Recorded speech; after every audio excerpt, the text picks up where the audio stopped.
Hello and welcome to sonicacademy.com with me, Paul Hamill. This week on Sonic, we're joined all the way from Berlin ahead of the release of his new single on his own label, ISNISNT. Jesse Siminski, aka Hearthrob. How you doing? Hey, Paul. Nice to meet you. Nice to see you, rather.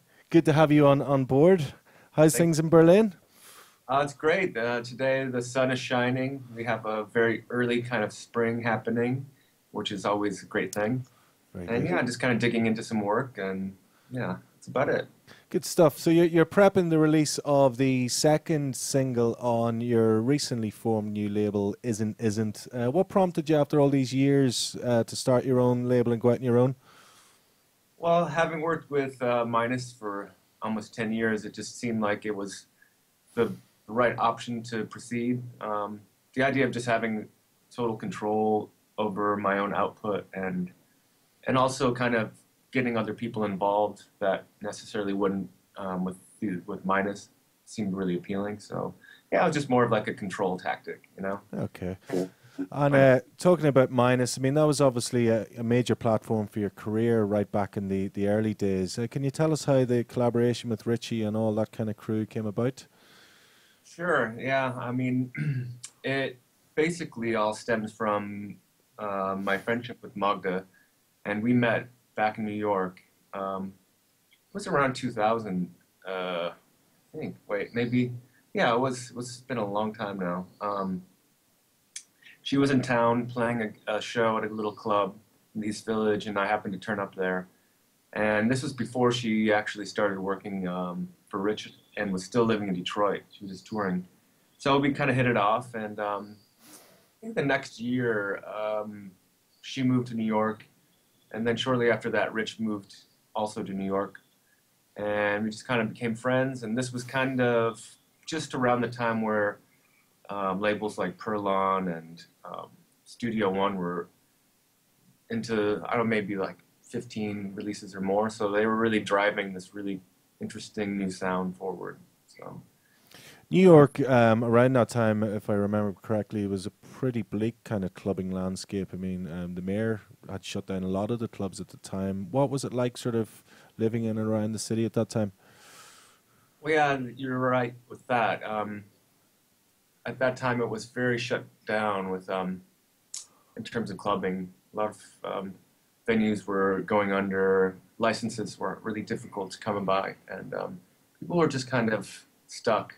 Um, but what was nice about it was basically you would go to same places and hear a variety of music, which was very cool. A lot of people were coming through from Europe, and it was a more innocent time then. It was still pretty underground. I mean, the whole notion of like EDM and everything like that was still like in the trance stages, so it wasn't really carrying over. So it was a little bit, yeah, kind of innocent. It's cool. And obviously, you've transported yourself now right across the Atlantic to what's considered, I suppose, the biggest hotbed of creativity in Europe. Is it still as hot out there now that the kind of hype has cooled down a wee bit in Berlin? Um, sure, it's great here. I mean, what's nice about Berlin is it's a city that facilitates creative people being able to pursue what they want to do without losing their freedom. It's still rather cheap, especially for a capital. They're very generous with visas, so someone like me, an American, can live here without, too much of a hassle. Um, and yeah, I mean, it has become saturated with other artists, but I think the competition is always good, and it just kind of drives like a unique culture. I think when they say it's over, I mean that's just people, journalists, trying to find something to say. I mean, what's over? Okay, so moving on to your kind of productions and studio, when did you first start getting into hardware back in the day? What was the first piece of kit you got your hands on? Well, when I think I was 15 or 16, I got a Juno 60 from a pawn shop outside of Detroit. For how much? My dad paid for it, and I think it was $200. Wow. Yeah, it was beautiful. Yeah. That was really the first thing I ever owned. And back then, obviously, you needed, each individual item, drum machine, mixing board, DAT recorder, effects. So it was really frustrating in the beginning because I had to build everything, from a teenager to student budget, and it just took a long time. But it made me very aware of what I had and got really creative with that. But it took me ages to record anything, really. Yeah, I was going to say, what were your early experiments like? Did you ever commit any of them to release? Well, I've been actually thinking about posting them on my SoundCloud just for fun. Yeah. Because I have a couple that I happened upon recently from the period right before I moved to New York. And they're really crazy. I was using like a MPC 2000 and ARP, and just kind of like everything thrown together. Very different, lots of weird time signatures, and very raw, but fun. And you grew up in northern Michigan. Were you aware of the whole Detroit thing growing up there? I mean, were you a frequent visitor to the city? Yeah, where I grew up, it's a town called Marquette, and it's about 6 hours north of Detroit. However, my dad is from a town that's not far from Detroit called Saginaw. And we would frequently visit, family there. And that's, my first record buying experiences were in Detroit at record time. And that's where I bought the synthesizer. And, as a teenager, I was introduced to Detroit techno and house through a zine called Massive. It was actually published out of Madison, Wisconsin, and it covered, all the basic rave culture happening in the Midwest. So it was interesting then. You could order records from the various distribution companies via like a fact sheet, pre-internet. So it was very different, You'd have to go by a description. And every maybe 3 times a year I'd get to go to Chicago or Detroit or Minneapolis, one of those places, and I'd buy records and stuff there. So it was a very different, very special experience back then. So you moved from a kind of an old school hardware setup to the very first version of Ableton Live, right back at the start of version 1. What was that transition like for you at the time? Do you remember getting your hands on it for the first time? Sure. Magda and Troy Pierce passed a copy over, and it was really fascinating at that time. It was very basic, but what you could do and just the ease of use made it very appealing to me. Because before I was recording onto a DAT recorder, multi-track recorder, and it was just all straight from the box. Or straight recorded, couldn't edit anything. So this kind of afforded this new idea of doing arrangements and whatnot. I was sort of dabbling in Cubase, but for some reason at that time I couldn't really wrap my head around it. But with Ableton, I kind of figured it out. Yeah. And are you still using Ableton at the moment? Yeah, I use Ableton quite a bit. I use it especially as a MIDI sequencer. I do arrangements that way. I really like some of the features like the Max for Live plugins that are specifically useful for MIDI instruments. You can do a lot of crazy stuff. Basically create a very interesting, almost modular setup when you use them. Are there any particular Max for Live plugins that you favor, or do you try and experiment and create your own? I don't allow myself to get locked into creating so much, because it's like if you start buying modular synths, you just spend all of your time experimenting and tweaking out rather than executing. So I'm using things that I find on the internet that other people make. I like the note delay quite a bit, note shifter. I found to be quite useful. Yeah, just kind of dig around there. You can get a really interesting effects that way. Cool. So what's the first thing you do typically when you go into the studio? Do you go in with an idea in mind, or do you just load up a drum machine, or what's your typical process of workflow? Well, basically in my studio I have, of course, Ableton Live, which I use to start the tracks. Later on I mix with Logic, and I have, to my right, I have a Toft desk that I mixed everything through. And why do you mix through Logic then? What do you find the benefit of that is?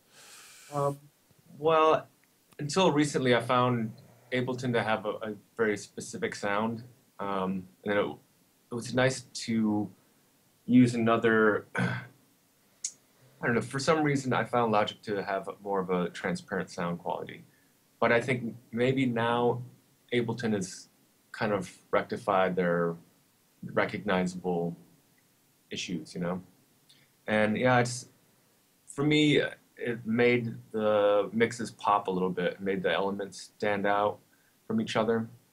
Maybe it's the resolution, not really sure, but just a process I kind of got into. And what would you typically do within Logic when you go from Ableton? Are you mixing stems in there with various processing on them, or what's the process? Can you talk us through that? So basically, well, I'll start with how I begin a track. Sure. Yeah. So in Ableton, I usually have a template track where I have all the most useful and sort of my go-to instruments and setups. Say, well, I also like to use the Native Instruments Machina, so I have that loaded into a channel. Then I have a instrument grouping. Well, for the MIDI instruments in my studio, I have about 8 different synths that I use, depending. So I have them all rerouted in this one set, so I don't have to basically start from scratch.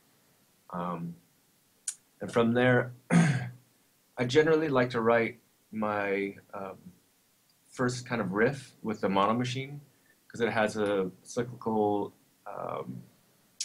sequencing unit, so you can really jam on it.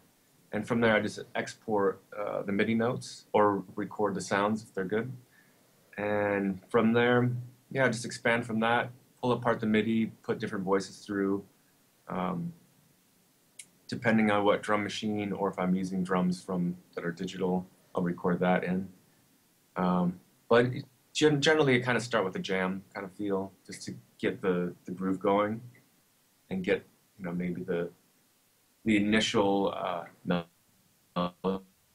and whatnot in the system.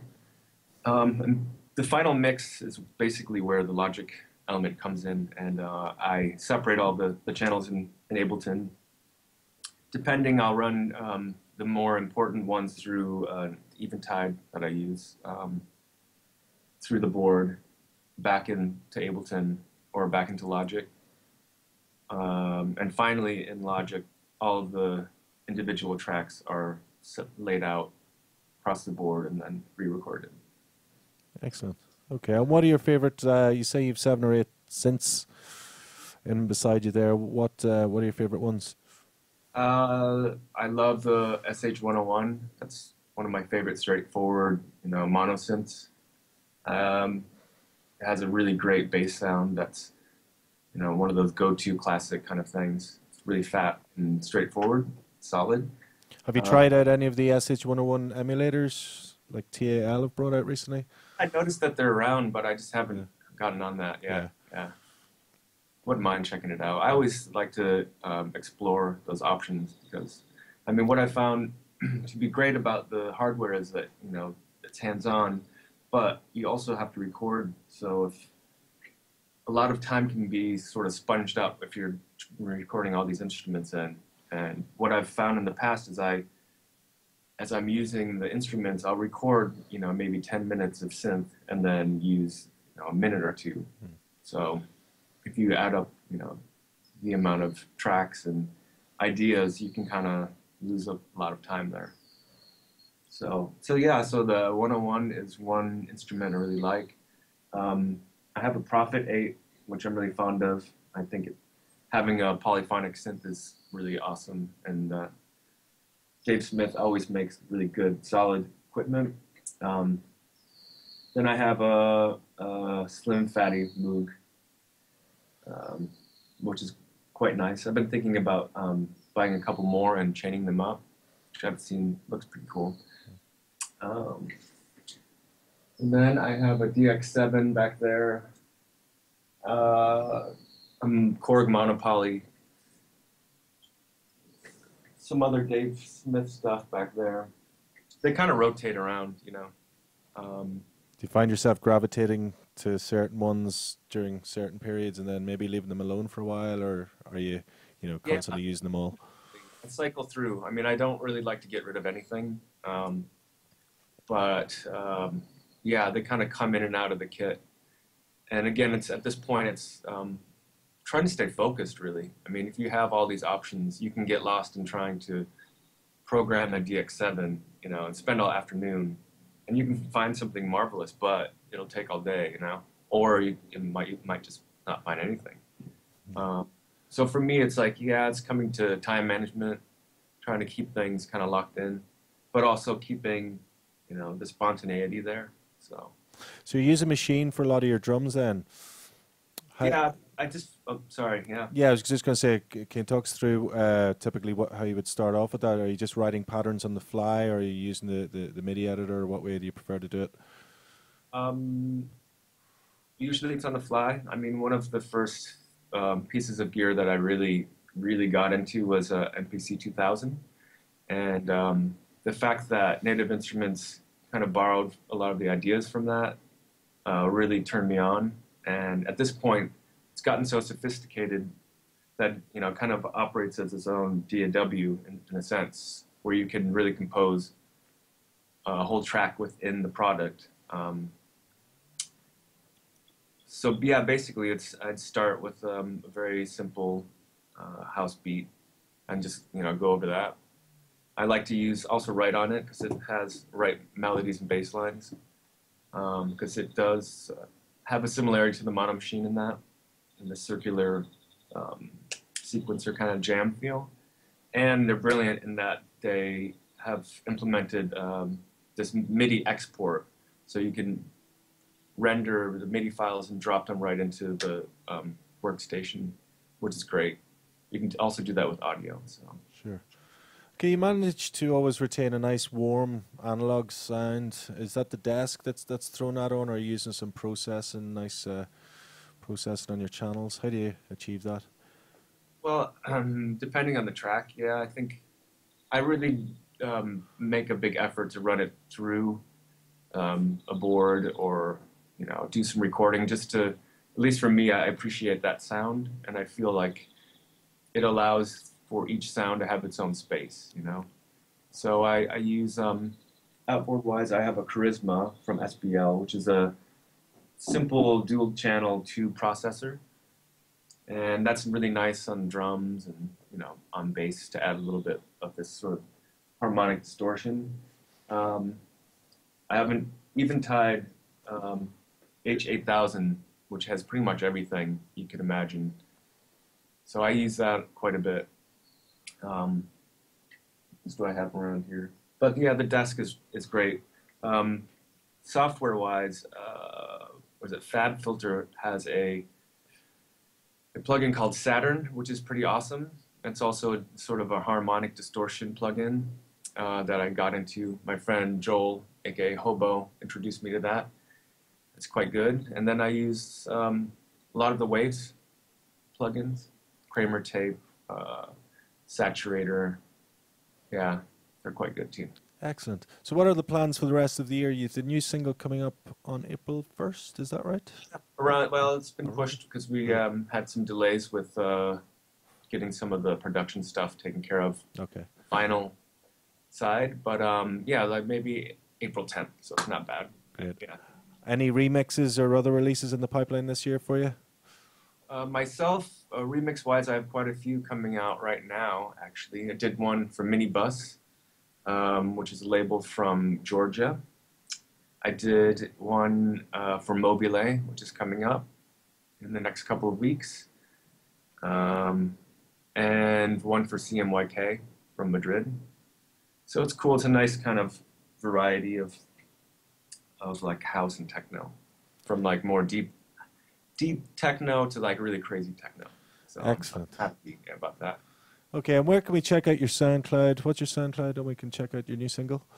You got to just let me find out what that is exactly. Yeah, I'm working on having an album out later in the year in October. So great. This single kind of leads up to that. Are you going to put that out in your own label as well? Yeah. Yeah, excellent. If you Google on SoundCloud, just Hearthrob, actually. Okay, cool. Yeah. All right. Well, look, it's been a pleasure talking to you. To Paul. Best of luck with the new single, and we hope to catch you at some point over the summer. Yeah, I'd like to come back to Dublin. Oh yeah, absolutely. Yeah, Wait, yeah. I'm just assuming, are you in Dublin? We're in Belfast, actually. Yeah, so just up the road. I haven't been. No. Well, let's hope you get over at some point this year. Jesse Siminski, thank you very much. Thank you very much. Cheers. Take care. Bye bye. Ciao.